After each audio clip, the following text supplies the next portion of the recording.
Bener nggak nih Lewis Hamilton mau jadi investornya KTM? Setelah 20 tahun bersama Ducati, Pramac akhirnya pindah ke lain hati. Buat kalian yang dikit-dikit nanya, Mbak MotoGP kapan mulai? Mbak MotoGP kapan mulai? Mbak MotoGP kapan mulai lagi? Episode ini buat kalian.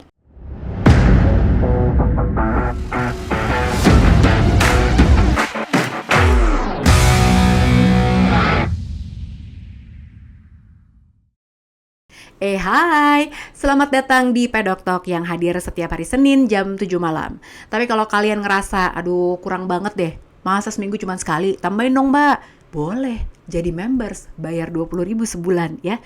Cuma 20.000, sekali ngopi berapa? Lebih mahal kan dari 20.000. Makanya jadi members Pedok Talk. Karena kalau kalian jadi members bukan cuma soal kontennya lebih banyak, tapi isinya juga lebih daging. Tanya aja mau yang udah jadi members, ya kan? Jadi kalau pengen jadi members, linknya aku kasih di deskripsi video ini. Tapi kalau sekarang nih kalian lagi nonton, coba dicek, udah subscribe belum? Kalau belum, coba diklik tombol subscribe-nya dan dinyalain notifikasinya guys.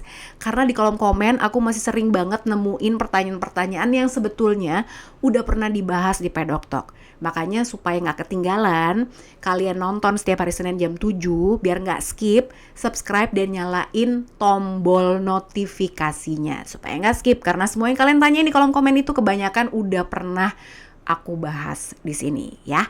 Kita langsung mulai aja nih. Tapi ngomong-ngomong, udah mau tahun baruan loh. Jangan bandel-bandel ya nanti kalau tahun baru ya. Oke? Janji sama aku. Oke, kita mulai ya sekarang dengan News Flash.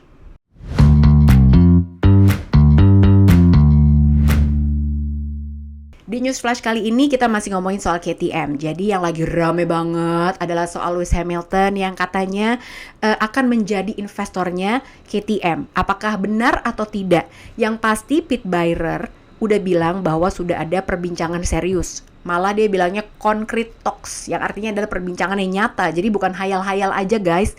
Beneran mereka udah ngomongin, tapi realisasinya sejauh mana? Ya tentunya harus ada lanjutannya nanti ya.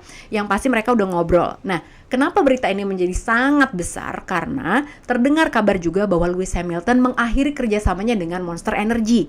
Nah, terus orang jadi nyambung-nyambungin deh tuh. Dia udah gak kerja sama Monster Energy, sementara KTM kan partnernya Red Bull nih. Bener kali ya gitu. Tapi ya udah, kalau urusan kayak gini-gini pasti perbincangannya akan sangat panjang. Tapi mungkin kalaupun masuk juga kayaknya kalau tahun 2025 mepet gak sih? Gak tahu ya. Tapi yang pasti gini, siapapun mau Lewis Hamilton kek, mau investor siapa kek, yang pasti KTM ini membuka kesempatan yang seluas-luasnya, membuka pintu yang selebar-lebarnya untuk investor bisa masuk. Karena apa? Karena memang mereka butuh banget. Dan kalau dari aku pribadi, aku mau Lewis Hamilton, mau siapapun itu, pokoknya semoga KTM menemukan investornya. Karena line up 2025 ini udah cakep banget, ya kan? Di tim A ada Pedro Acosta, ada Brad Binder. Tim B, mereka bilangnya bukan tim satelit ya, tapi tim second factory. Tim B-nya ada Maverick Vinales sama Enea Bastianini. Udah cakep banget kan? Tapi kalau misalnya mereka punya masalah keuangan, ini gimana pengembangan untuk semua teknologi MotoGP-nya? Dan yang kemarin sempat menarik juga adalah Albert Valera. Ini adalah manajernya dari Pedro Acosta. Jadi dia bilang, soalnya kemarin tuh waktu tanda tangan kontrak Pedro Acosta naik jadi factory rider di bulan Juni, KTM bilang, kita tuh pabrikan yang kuat, kita bisa mengejar Ducati. Kok tiba-tiba ada masalah keuangan? Kita semua jadi deg-degan nih sekarang gitu. Kata manajernya Albert Valera seperti itu, manajer dari Pedro Acosta. Doain ya teman-teman ya, kayak punya KTM aja. Ya pokoknya mudah-mudahan ketemu sama investor lah gitu. Dan kita tinggal tunggu follow up dari perbincangan Lewis Hamilton yang katanya sudah nyata itu. Apakah beneran dia akan jadi investor dari KTM atau tidak gitu guys. Oh iya, terus ngomong-ngomong sponsor, udah resmi juga Marc Marquez sudah mengeluarkan statement di hari Jumat pagi di sana, Jumat malam, ya pokoknya weekend kemarin lah ya, Jumat Sabtu gitu. Pas aku bangun di hari Sabtu pagi, keluar tuh Marc Marquez langsung posting di sosial medianya dia ucapan terima kasih kepada Red Bull karena sudah menjadi partner selama karirnya dia, dan mudah-mudahan suatu hari nanti kita bisa bertemu lagi, jalur kita bisa ketemu lagi, katanya gitu. Jadi benar Marc Marquez menjaga hubungan yang baik dengan Red Bull. News flashnya segitu dulu. Sekarang kita lanjut ngomongin apa coba? Kita ngomongin soal Pramac yang pindah ke lain hati setelah 20 tahun. Kenapa?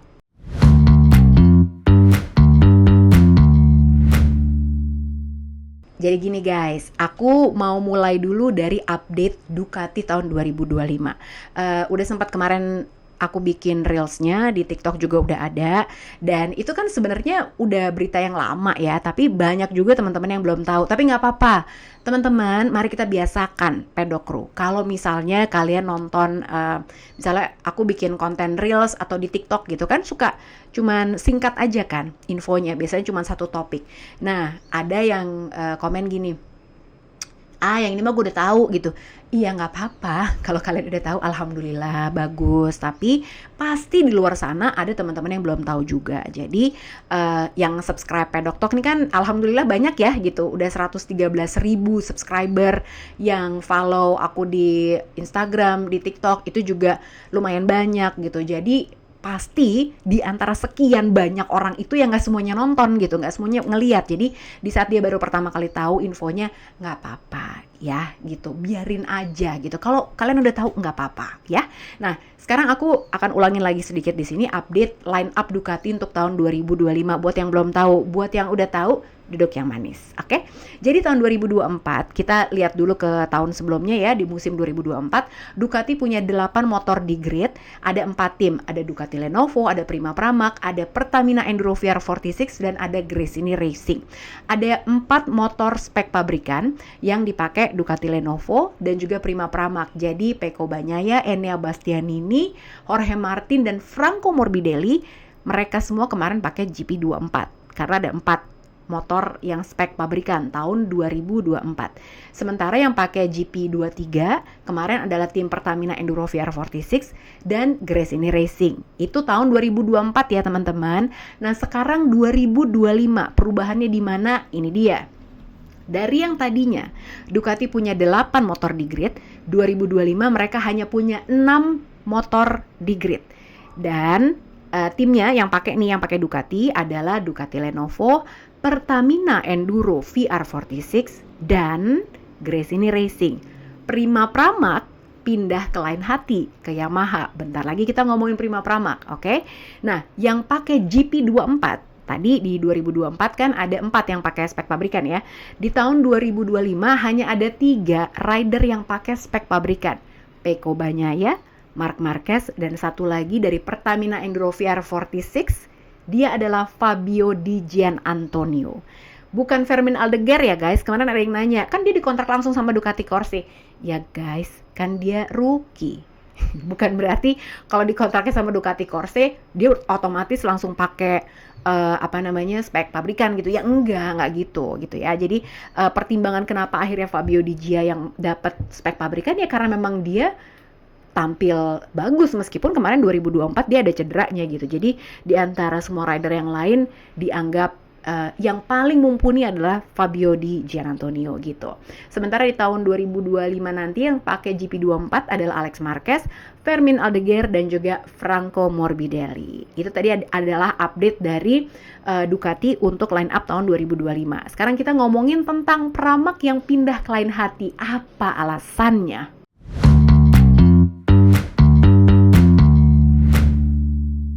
Jadi kalau misalnya udah ngikutin MotoGP dari lama nih ya, sangat identik banget Pramac Ducati, ya kan? Udah pasti Pramac tuh Ducati lah partnernya. Karena memang partnership mereka itu sudah berlangsung 20 tahun. 20 tahun itu bukan waktu yang sebentar loh. Dan mulai tahun 2025 ini, tim Pramac beralih ke Yamaha. Apa alasannya? Kenapa Pramac yang sudah 20 tahun bersama Ducati, yang malah sekarang ini bisa dibilang Ducati memiliki motor yang terbaik di grid, kok dia pindah ke Yamaha, motor yang sedang struggling, yang sedang tidak kompetitif dibandingkan sama Ducati? Alasannya apa? Jadi gini, ada sebuah interview yang aku baca. Jadi Menurut Gino Borsoi ini mengatakan bahwa Paolo Campinotti adalah owner dari tim Pramac ya guys ya. Jadi dia tuh ngerasa bahwa hubungannya dengan Ducati ini berubah. Jadi gini, Ducati menjadikan Pramac sebagai tim untuk melakukan pembibitan rider-rider muda, yang memang itu yang dilakukan. Nah, tapi ini semua berubah ketika Ducati akhirnya memilih Marc Marquez, bukan Jorge Martin.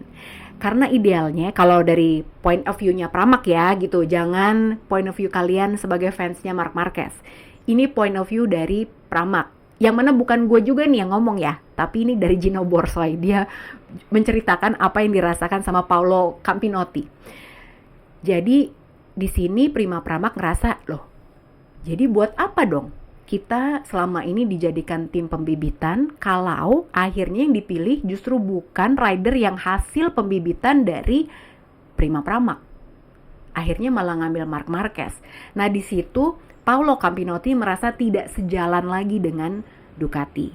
Ketemulah sama akhirnya Yamaha yang memberikan paket yang sangat menarik.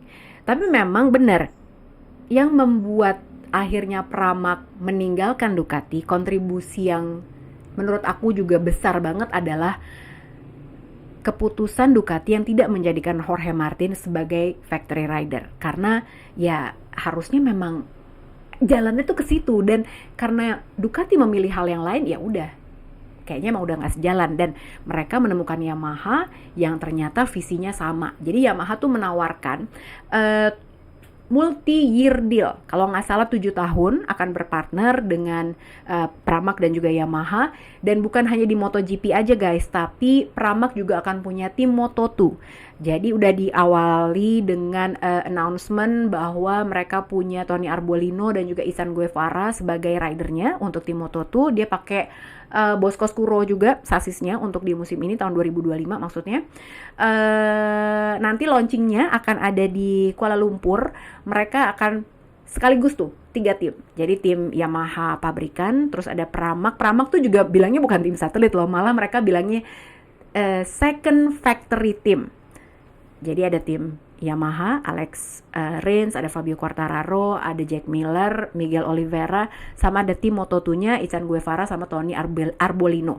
Jadi mereka nih 3 tim ini akan di-announce secara berbarengan nanti di KL di akhir Januari, tanggal 31 Januari tepatnya. Ini menarik banget karena kalau menurut Pramac, ya makanya inilah yang dimaksudkan bahwa kita punya visi untuk membibit rider-rider muda. Ya ini sekarang kejadian sama Yamaha. Sekarang mereka punya tim Moto2, terus udah gitu mereka juga nanti bisa diorbitkan nih, dinaikin lagi rider-ridernya ke MotoGP mungkin dari Moto2. Nah itu yang dipengenin sama Pramac, dan tentunya juga ya mungkin stimulusnya juga gede kali, paketnya juga uangnya banyak gitu kan buat Pramac. Itu alasannya, tapi memang sangat menarik. Dan doakan nih teman-teman, aku lagi mencoba untuk cari waktu untuk bisa interview sama tim ownernya Pramac. Doakan ya, mudah-mudahan bisa ketemu waktunya. Jadi aku udah minta, udah boleh sih, cuma tinggal waktunya aja kapan cocoknya. Apakah mungkin nanti di Sepang tes tapi nggak tahu dia datang apa enggak, atau mungkin di Buriram. Mohon waktunya, mudah-mudahan, karena ini sangat menarik. Aku pengen tanya juga langsung ke Paolo Campinotti. Ini kan mereka bukan hanya ganti pabrikan ya, tapi dari pabrikan Italia ke pabrikan Jepang. Apa efeknya, apa dampaknya, dan apa yang dia harapkan, dan tantangan-tantangan apa yang mereka temukan. Karena pasti ada perbedaan kultur. Meskipun sekarang Yamaha juga udah nggak konservatif Jepang banget, udah sangat amat Eropa sebetulnya, tapi pasti ada perubahan dari Ducati yang udah bersama mereka 20 tahun, kemudian akhirnya berganti sekarang, gitu. Menarik ya? Nah, sekarang kita akan lanjut ngomongin tentang yang banyak ditanyain sama kalian semua. Kapan MotoGP mulai? Yuk!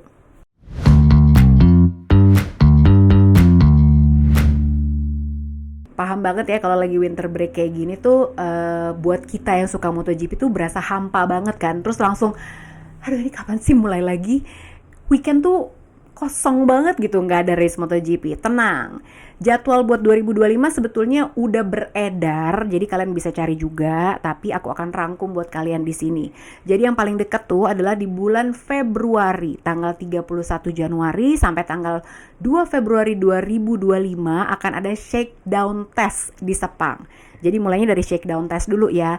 Apakah shakedown test itu? Shakedown test adalah tes untuk rookie, untuk tes rider, dan juga untuk pabrikan yang berada di konsesi D. Ranking D maksudnya, ada Yamaha dan juga Honda. Mereka boleh tuh ikutan di situ. Nah, kemudian lanjut dengan pre-season testing di Sepang tanggal 5 sampai 7 Februari 2025. Kemudian mereka akan terbang, ada MotoGP launch event di Bangkok tanggal 9 Februari 2025. Nah, ini seru nih, kalau misal kalian mau datang boleh. Jadi kemarin aku udah ngecek juga di motogp.com, kayaknya nggak ada tiket juga deh. Maksudnya gratis, kalian bisa datang, cek aja tempatnya di mana. Jadi itu akan ada kayak hero walk, terus udah gitu ada pertunjukan musik, terus si rider-rider itu juga pokoknya kayak ada paradenya gitulah segala macam. Mereka pas malamnya tuh kayak ada gala dinner apalah gitu, jalan di red carpet, kalian tuh boleh nonton gitu. Jadi dicek aja di motogp.com infonya, karena setahu aku itu gratis, jadi tidak ada tiketnya. Book flight dari sekarang ke Bangkok tanggal 9 Februari. Kayaknya ini baru pertama kali sih MotoGP bikin event launch di Bangkok gitu. Kenapa? Karena abis itu lanjut lagi ada pre-season testing di Buriram tanggal 12 sampai 13 Februari 2025. First race-nya untuk musim 2025 akan ada di Thai GP, bukan di Qatar seperti biasa ya guys, jangan lupa. Jadi di Thai GP tanggal 28 Februari sampai 2 Maret 2025. Itu jadwalnya untuk MotoGP tahun 2025. Jadi jangan lupa, kalian kalau pengen ngeliat, pengen colongan gitu kan di Bangkok tuh tanggal 9 Februari 2025, lihatlah rider-rider kesukaan kalian, favorit kalian ada di situ, dan cek infonya di motogp.com. Oke? Ya udah, sekarang segitu dulu. Mudah-mudahan ini bisa mengobati sedikit kekangenan kalian akan MotoGP. Nggak usah lama-lama ya. Pokoknya kita akan ketemu lagi minggu depan setiap hari Senin jam 7 malam. Terima kasih banyak sudah menjadi subscriber setiap Pedok Talk. Buat yang belum, jangan lupa pokoknya subscribe, dan kalau mau jadi member silakan diklik linknya di deskripsi video ini.